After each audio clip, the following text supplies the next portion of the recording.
আজকের রেসিপি সাবুদানা দিয়ে তৈরি একটা দারুণ স্বাদের শরবত, যেটা খেতে খুবই রিফ্রেশিং আর বাড়িতে থাকা কিছু সামান্য ইনগ্রেডিয়েন্টস দিয়ে তোমরা অতি সহজেই এটা বানিয়ে নিতে পারবে। তাহলে চলো এটা বানাতে আমাদের ঠিক কি কি লাগছে সেটা দেখে নিই। আর আমি সুস্মিতা তোমাদেরকে আমার চ্যানেল ইয়ামিরস বাংলাতে স্বাগত জানাই। এই রান্নাটার জন্য আমি প্রথমে গ্যাস জ্বালিয়ে একটা কড়াই বসিয়ে দিলাম আর তার মধ্যে দিয়ে দিলাম মেজারমেন্ট কাপে 3 কাপ পরিমাণ জল। এবার এই জলের মধ্যে আমি দিয়ে দেব মেজারমেন্ট কাপের হাফ কাপ পরিমাণ সাবু। আমি এখানে বড় দানার সাবু নিয়ে নিয়েছি। সাবু দেওয়ার পর হালকা হাতে আমাদের একটু নাড়াচাড়া করে নিতে হবে। এবার আমাদের এই সাবুটাকে মিডিয়াম ফ্লেমে ফুটতে দিতে হবে যতক্ষণ না আমাদের সাবুটা সেদ্ধ হচ্ছে আর ট্রান্সপারেন্ট হয়ে আসছে। 10 থেকে 12 মিনিট ধরে ভালো মতো ফোটার পর তোমরা দেখো আমাদের সাবুটা কিন্তু সেদ্ধ হয়ে গেছে আর ট্রান্সপারেন্ট হয়ে এসছে। এই সময় আমি একটা স্ট্রেনারের সাহায্যে এই সাবুটার থেকে অতিরিক্ত জল স্ট্রেন করে নেব। এবার এই সাবুটা যাতে ওভারকুক না হয়ে যায় আর এই সাবুটার গায়ের যে স্টার্চটা সেটা যাতে বেরিয়ে যায়, তাই আমি এর মধ্যে দিয়ে দেব আরো কিছুটা পরিমাণ জল। জল দেওয়ার পর ভালো মতো আমাদের একবার সাবুটাকে নাড়াচাড়া করে নিতে হবে। এবার এটাকে সরিয়ে রেখে অন্যদিকে আমি গ্যাস জ্বালিয়ে একটা কড়াই বসিয়ে দিলাম আর ওর মধ্যে দিয়ে দিলাম 500 ml মতো দুধ। দুধ দেওয়ার পর প্রথমেই আমি এই দুধের থেকে 1 হাতা মতো দুধ অন্য একটা বাটির মধ্যে সরিয়ে নিলাম। এটা আমাদের পরে কাজে লাগবে। এবার আমাদের এই দুধটাকে মিডিয়াম ফ্লেমে একবার ভালো মতো ফুটিয়ে নিতে হবে। আমাদের দুধটা ভালো মতো একবার ফুটে এলে আমি এর মধ্যে দিয়ে দেব প্রায় 1/4 কাপ পরিমাণ চিনি।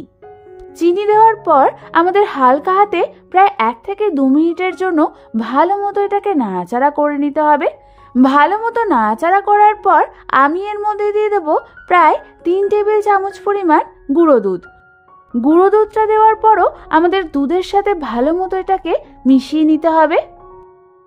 ভালো মতো সমস্ত কিছু মেশানো হয়ে গেলে অন্যদিকে আমি বাটিতে যে দুধটা তুলে রেখেছিলাম তার মধ্যে দিয়ে দেব 1 টেবিল চামচ পরিমাণ ভ্যানিলা কাস্টার্ড পাউডার। কাস্টার্ড পাউডারটা দিয়ে দুধের সাথে আমাদের ভালো মতো একবার মিশিয়ে নিতে হবে। তারপর ওই কাস্টার্ড পাউডারের মিশ্রণটা আমাদের এই দুধের মধ্যে অল্প অল্প করে ঢেলে নিতে হবে। ঢালার সাথে সাথে আমাদের এই দুধটাকে ভালো মতো একবার নাড়াচাড়া করে নিতে হবে।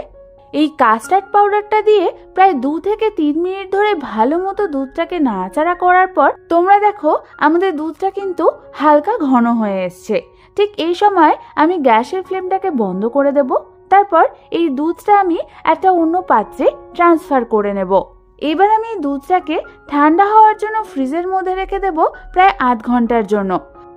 8 ঘন্টা পর দুধটাকে ফ্রিজ থেকে বার করে নিয়ে এসে প্রথমেই আমি এর মধ্যে দিয়ে দেব সেদ্ধ করে রাখা সাবুদানাগুলো আর দিয়ে দেব কয়েক রকম কেটে রাখা ফল। আমি এখানে যে ফলগুলো নিয়েছি সেগুলো হলো 2 রকমের আঙুর, বেদানা, আপেল আর নিয়ে নিয়েছি কলা। এই সবগুলোকে আমি ছোট ছোট টুকরো করে কেটে নিয়েছি। তোমরা এখানে তোমাদের ইচ্ছে মতো ফল দিতে পারো। এবার আমি সমস্ত কেটে রাখা ফলগুলোকে একে একে এর মধ্যে দিয়ে দেব আর দিয়ে দেব ছোট ছোট করে চপ করে রাখা আমন্ড আর কাজু বাদামের টুকরো। এবার আমাদের সমস্ত কিছুকে এই দুধটার সাথে ভালো মতো একবার মিশিয়ে নিতে হবে। তোমরা দেখো আমাদের ভালো মতো সমস্ত কিছু মেশানো হয়ে গেছে। ব্যাস, তৈরি হয়ে গেল আমাদের দারুণ স্বাদের সাবুদানার এই শরবতটা। এবার শুধু ঠান্ডা ঠান্ডা সার্ভ করার অপেক্ষা। এই ড্রিঙ্কসটা এমনই যেটা খেলে তোমাদের পেট যেমন অনেকক্ষণ ভরা থাকবে তেমনি মনটাও জুড়িয়ে যাবে। তাহলে আর দেরি না করে বাড়িতে যে কোনো দিন এই ড্রিঙ্কসটা একবার বানিয়ে ফেলো। আশা করি তোমাদের খুবই ভালো লাগবে। আমার রেসিপিটা ভালো লেগে থাকলে একটা লাইক করে দিও আর আমার চ্যানেলটা সাবস্ক্রাইব করতে একদম ভুলো না। আজ তাহলে এ পর্যন্তই। আমি আবার চলে আসবো তোমাদের কাছে নতুন কোনো রেসিপি নিয়ে।